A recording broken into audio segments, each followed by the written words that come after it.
Welcome into Coastal Baseball's First Pitch Live, presented by Morris Law. For the Fairfield Weekend Series, I'm Haley Nitchie here alongside Jack DeLongshaw and Sam Wiederhalf. Guys, it's opening day here at the Palace. I mean, some compare this to Christmas morning, Jack. Former college baseball player, what makes this day so special? Yeah, I think those days back in the backyard, playing wiffle ball with your friends and neighbors, those long trips with mom and dad on the way to travel baseball games, all of that accumulates into a moment. For so many freshmen that will get to toe the field for the first time today, it'll be a memory for a lifetime. And for the rest of us, we vicariously live through them because, to your point, the two best words in the English language, opening day.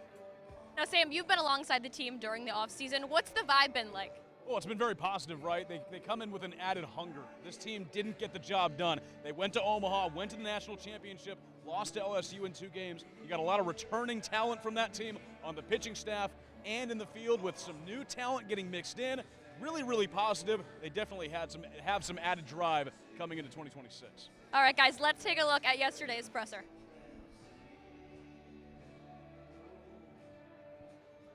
Naturally at like 7 a.m. and I couldn't go back to sleep. I was filled with jitters and, the good kind of jitters because the butterflies in your stomach, you're so excited and can't wait. Like you said, Christmas Eve, you just can't wait for the best day of the year. I mean, we deserve those expectations. Last year speaks for itself, but it's time to move on, and we've got a great group of guys this year that we're just as capable, if not better, than last year, and we're gonna prove it to everybody that those rankings are right, and we deserve them. People like to watch winning baseball teams. So when you got a program that wins and produces, you're going to have people that want to come watch. And we love our fans. We love the support we have. And there's no better place to play than Conway, South Carolina on a Friday night. One that stands out is Jordan Taylor. He can really run. If he gets home bases, he can change a game in 2 pitches.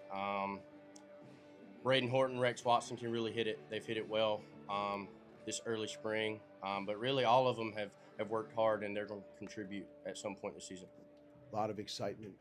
The feeling remains very much like I was 5 years old and playing T-ball. It hasn't gone away. Your bullpen is such a vital component to winning games. And, similar to last year, there was a lot of uncertainty. Nobody thought Ryan Lynch was going to pitch at a .5 after the year before. I think he threw 3 innings and opponents hit over 500 off him. So, there are some guys that are going to have to emerge, or guys that are trending in the right direction. They're preparing well and they've executed well. But that's going to be the biggest factor for us getting out of the gates is getting some of these guys that are a little bit less experienced into games, and, they're going to have to execute. But that is a piece as a staff that we're going to have to do a really good job of managing. All right, Sam, the guys seem pretty fired up in that presser. Give me more of your thoughts on that. Yeah, I mean, you heard Colby Thorndike say it right. There's no better place to play on a Friday night than Conway, South Carolina, and Springsbrook Stadium. And I loved hearing from Coach Snall that he still has those same feelings that he had when he was 5 years old. Now, remember, Coastal's going to be without Kevin Schnall for the first 2 games of this series, going back to last year's championship series against LSU and the suspension being served there. But still the same mentality. The guys still know what to do without Kevin Schnall in the dugout. But guys are just ready to go. It's really exciting to hear them say how excited they are to finally play in 2026. It's a kid's game, right? And I think at the end of the day, when you see these leaders, these returners that'll be so crucial getting back to where they want to inevitably get to. Walker Mitchell, I think, to me, said it best, right? This idea that there's an expectation, a standard that when you play in front of these fans, hey, yes, everybody loves to watch a good winning ball club. But to me, what makes this group so special and is why they will contend for another national championship. And this brotherhood just feels different going into this year as well. To really dive into the numbers, with our Director of Analytics, Matt Pepin, in our first segment of Prep with Pep. All right. Pep, home opener against the Fairfield Stags team last year in the regionals. What do they do well? They do a number of different things well. Most importantly, they had experience last year and they've got it back. So a lot of seniors, especially early up in their lineup. Matt Buchero, he's the best offensive player in their league. Between him and Luke Nomura, they're combining for 29 home runs and over a .330 batting average for both coming back. Ben Alexson, their Friday guy, one of the best Friday guys in the country up in the Northeast last year, had a 3.3 ERA, ton of innings, ton of strikes, and they brought in some talent, right? So there's Sunday starters from UConn, big right-handed pitcher with some pretty loud stuff. and then a few other guys throughout the lineup coming back. So overall, offensively, they do a really good job controlling the strike zone. So they're not going to swing at junk. We're going to have to attack them over the plate. And then on the pitching side, it's a lot of strikes and, some new arms. They had some injuries this past season, but they've got guys in new roles. Their Saturday guy this year had some playoff experience back at Oregon a few years ago. So very impressive team they're bringing back, and we're looking forward to playing them. And Pep, as for the Shants, what are their strengths in this matchup? Yeah, so most importantly for us, we're going to need to control the strike zone. As an offense, we're not going to need to swing it at anything out of the zone.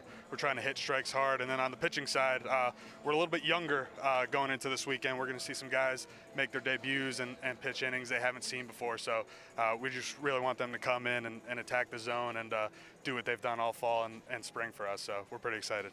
Thanks, Pep. Yeah, it's nothing short of remarkable. He has been a catalyst in a movement across college baseball when you look at analytics and these departments, because that's what they have here. Pep has got 7 to 8 kids that are learning a ton about this game on the other side, a la Moneyball. But, man, when you talk about and break down the analytics, when you look at a guy like Cam Fluke, what makes him so different?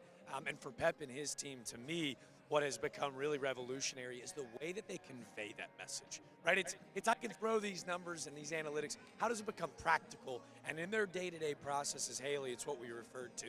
It's why he has gone semi-viral in the social media world. It's why Kevin Schnall loves the fact that Pep has been a true ambassador for the Shot to Clear organization. Well, Pep has certainly gained a lot of notoriety after last year's Omaha run. And like you said, Jack, the way that he's able to talk about the numbers that could be complicated to some, but really break them down and make them digestible for everybody to kind of understand. Look, Cam Fluke has a lot of IVB, induced vertical break on his fastball. What does that exactly mean, and how can he explain the spin to it? Pep is really good at that, but, I mean, we talk about this matchup here. It's not like this is just a random opponent that Coastal's opening the season with. This is Fairfield, who they saw in the Conway Regional a season ago. And they're starting off this season with a really, really valuable and quality opponent. All right, guys, let's have a little fun with this. My favorite part of college baseball is the walk-up songs. Coastal just released theirs. I'll go first. Josh Toole's Poker Face by Lady Gaga. You cannot beat anything Lady Gaga. I think he's going to get the fans going, and that's what it's all about to me. Jack? Lady Gaga is a strong pick here, but to me, Gaga. If it ain't broke, don't fix it. I go to the big fella. We heard him at the presser. Colby Thorndike is must-watch television, and to me, we will all be getting silly at Springs Book Stadium this year, and I just embarrassed myself in front of all of you at home. Hey, let me go out to right field. Blagan Pato, little Limp Bizkit break stuff. I think that's perfect. Little early 2000s rage, because that's how Blagan Pato plays. All right, he's got the energy. We saw him with those 2 home runs in the Super Regional at Auburn. I love the way he plays, and break stuff's really going to get the crowd going every time he comes up. All right, guys, to wrap it up, picks to click. Who is going to be your guy on each team this weekend? I'll go first. I've got JT, Jordan Taylor from Coastal Carolina. I got to talk with him earlier this week, and he said he wants fans to see him run.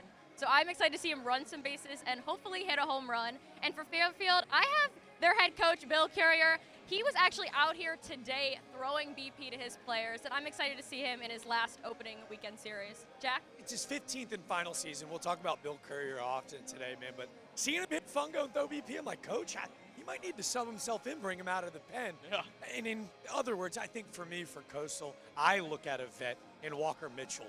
To me, the way that he approaches the game day to day, talked about it, guy can flash the leather at the hot corner, but it just feels like he goes, the shots go with him.